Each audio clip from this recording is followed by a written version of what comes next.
जय माता दी। दोस्तों, आज की इस वीडियो में मैं बात करने वाली हूं केतु के राशि परिवर्तन के प्रभाव के बारे में। अभी तक हमने राहु केतु के गोचर में राहु के गोचर की बात की थी, लेकिन इस वीडियो में मैं केतु के बारे में बात करने वाली हूं क्योंकि 18 मई को राहु और केतु का राशि परिवर्तन हो चुका है और अगले 1.5 वर्ष तक केतु सिंह राशि में रहने वाले हैं। अब ये जो 1.5 वर्ष केतु के इस गोचर का रहेगा, ये मिथुन राशि और कर्क राशि के लोगों के जीवन पर किस तरह के प्रभाव देगा, चलिए विस्तार से जान लेते हैं। देखिए, राहु की जैसे हम बात करते हैं कि वो भौतिक चीजों की तरफ आपको लेकर जाता है, तो केतु क्या करता है? केतु आपको भौतिक चीजों से वैराग्य की तरफ लेकर जाता है। यानी राहु और केतु एक ही शरीर के दो हिस्से हैं और एक ऐसा प्लेनेट है जो असल में दिखाई ही नहीं देता, जिसका भौतिक स्वरूप कोई है ही नहीं, लेकिन फिर भी उसका प्रभाव हमें हमारे जीवन में हर एक जगह पर देखने को मिलता है।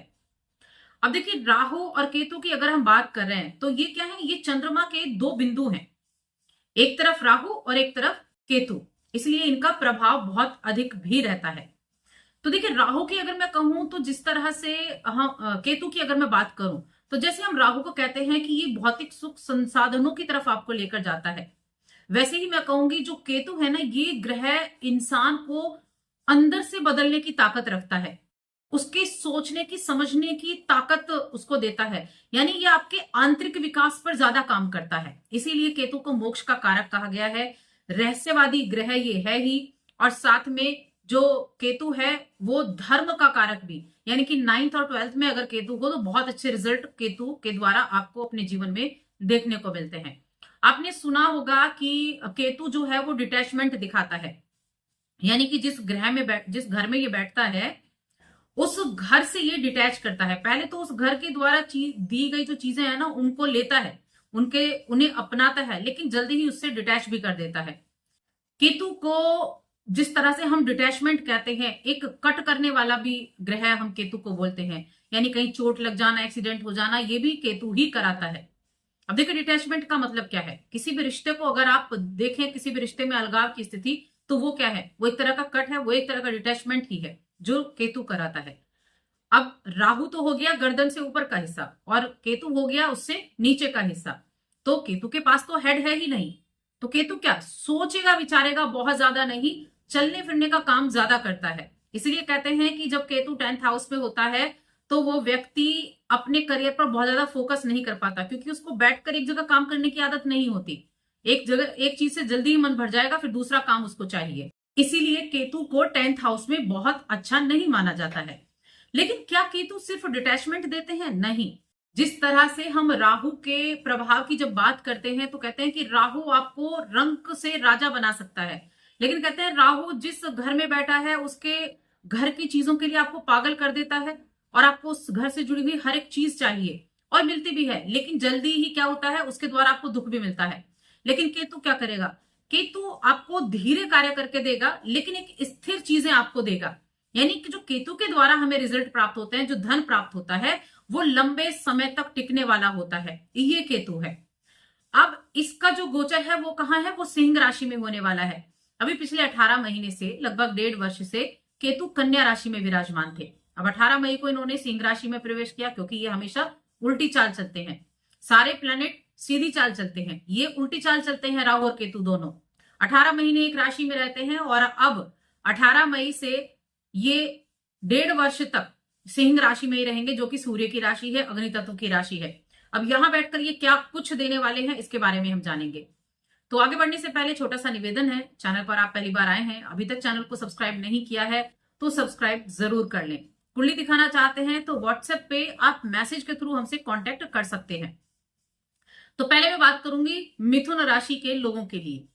तो एक चीज देखिए, आपको जरूर समझनी होगी कि जो राहु केतु है ना, वो हमारे पूर्व जन्मों के आधार पर हमें वो ग्रह मिलते हैं, वो हमारे पूर्व जन्म को दिखाते हैं। और केतु भी हमारे पूर्वज, हमारे पितृ माने जाते हैं। साथ में जो केतु है वो मेडिकल, देखिए जो भी डॉक्टर है ना, उसके लिए केतु का बलवान होना बहुत जरूरी है, क्योंकि केतु मंगल के छाया ग्रह है। इसलिए इनमें जोश दिखाई देगा, फुर्ती दिखाई देगी, लेकिन अध्यात्म ज्यादा दिखाई देगा, आंतरिक ज्ञान ज्यादा दिखाई देगा, रहस्यमय चीजें ज्यादा दिखाई देंगी। तो मिथुन राशि की मैं बात कहूंगी। मिथुन राशि के जातकों के लिए अगर देखा जाए तो आपके तीसरे भाव में केतु का गोचर होने वाला है सिंह राशि में। और तीसरे भाव को अगर आप देखें तो ये मंगल इस भाव के कारक होते हैं, एफर्ट दिखाते हैं, पराक्रम दिखाते हैं, साहस दिखाते हैं, जहां केतु बैठने वाले हैं। केतु और राहु ऐसे प्लैनेट हैं जो जिस घर में बैठेंगे उसको अपना बना लेते हैं। तो क्या होगा, आपका साहस तो बढ़ेगा, साहस बढ़ेगा, कॉन्फिडेंट भी आप रहेंगे, साथ में यात्राएं बहुत रहेंगी। अब मैंने क्या कहा था कि केतु का काम है चलना फिरना, बहुत सोच विचार नहीं करेगा, लेकिन हाँ फुर्ती दिखाएगा, चलने फिरने के बहुत काम करेगा। तो अब जिन लोगों का काम ट्रेवल से जुड़ा हुआ है उनके लिए बहुत अच्छा ये गोचर रहेगा, या जिन लोगों का काम किसी तरह भी कमीशन से जुड़ा है उन लोगों के लिए ठीक ठाक रहेगा। लेकिन कॉन्फिडेंस लेवल आपका बहुत अच्छा रहने वाला है। खासतौर से मैं कहूंगी जो लेखन से जुड़ा काम कर रहे हैं और संचार से जुड़ा हुआ काम कर रहे हैं, आपकी कुंडली के हिसाब से उनको बहुत अच्छी सफलता मिलने के योग बने हुए हैं। अगर आप नौकरी बदलने का विचार मन में ला रहे हैं, क्योंकि बदलाव भी संभव है, बदलाव तो ये जरूर लेकर आते हैं, क्योंकि अगर तीसरे घर में केतु है तो 9वें घर में राहु भी रहेगा, तो नौकरी में चेंजेस तो आपको देखने को मिलेंगे, कार्य क्षेत्र में बदलाव तो आपको देखने को मिलेंगे। लेकिन करना क्या है कि जल्दबाजी में फैसला नहीं लेना है, क्योंकि बिना सोचे समझे अगर फैसला ले लिया तो आपको दिक्कत हो जाएगी। और सोचना समझना बहुत कम यहाँ लोग करते हैं, जल्दबाजी में निर्णय ले लेते हैं, वही सबसे बड़ी गलती है। तो आपको थोड़ा ध्यान रखना है, हर कदम सोच समझकर आपको उठाना होगा, तब आपके लिए फायदेमंद स्थितियां रहेंगी। तीसरा भाव छोटे भाई बहनों का भाव भी कहा गया है, तो आपके भाई बहनों के साथ अपनी बॉन्डिंग अच्छे से बनाकर चले, और साथ में अपने जीवन साथी के साथ भी अपनी बॉन्डिंग अच्छे से बनाकर चले, क्योंकि केतु की दृष्टि जाएगी। अब रिश्तों में जितना अधिक सामंजस्यता बनाकर रखेंगे उतना ज्यादा अच्छा रहेगा। एक दूसरे के साथ खुलकर संवाद करें, एक दूसरे के साथ खुलकर बात करें, एक दूसरे की भावनाओं को समझें, क्योंकि कम्युनिकेशन का भाव भी तीसरा ही भाव है, इसलिए आपके संचार पर थोड़ा सा ध्यान रखना होगा। थोड़ा गुस्सा आ सकता है क्योंकि सूर्य की राशि है, थोड़ा सा गुस्सा भी दिखाई देगा, लेकिन मिथुन राशि के जातकों के लिए ये केतु का गोचर अच्छा होने वाला है।